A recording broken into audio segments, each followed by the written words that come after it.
Hi guys! Welcome back to my channel. I am Clarice, and for today's video, I will show you what I'm using to lighten my kilikili. So, sa panahon ngayon is, marami na tayong mabibiling pampa-puti ng kilikili sa mga department stores, sa groceries, and ang mamahal pa. But me, I only use one na pampa-puti na kilikili, and today, I will share with you my favorite DIY underarm whitener. So, ito yung baking soda, and alam naman natin na ang baking soda is good for exfoliation of our skin, also unclog our pores, and also helps to remove our dead skin cells. Gamit din ito na pangpuputi ng ngipin and sa pagluluto. And also, iniinom din and ginagamit din siya sa panglinis, sa paglilinis. So, marami talagang gamit sa baking soda. Turuan ko rin po kayo kung paano gawin ang mixture. So, kailangan lang natin ang baking soda and lemon. So, you can also use water and calamansi.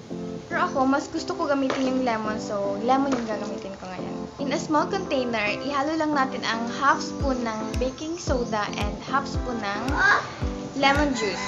Natin siya hanggang sa mawala yung bubbles niya. So, dapat yung mixture natin is hindi masyadong malabnaw and hindi din masyadong malapot para mas ma-mix natin siyang i-apply. All we need is a small container, baking soda. You can use any brand of baking soda as long as baking soda ito. And the lemon.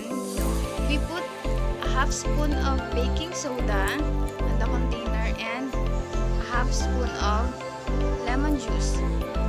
I-mix lang natin sila hanggang sa mawala yung bubbles. So, pag wala ng bubbles niya, pwede na natin siyang gamitin. Nagamit ko ito siya before ako maligo.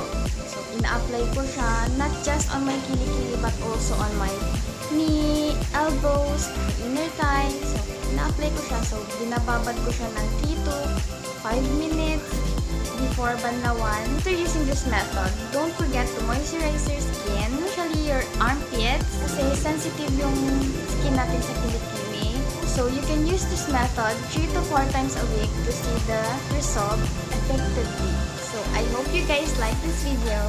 Thank you for watching, and don't forget to like, subscribe, and click the notification for updated ka sa next video ko. See you on my next video!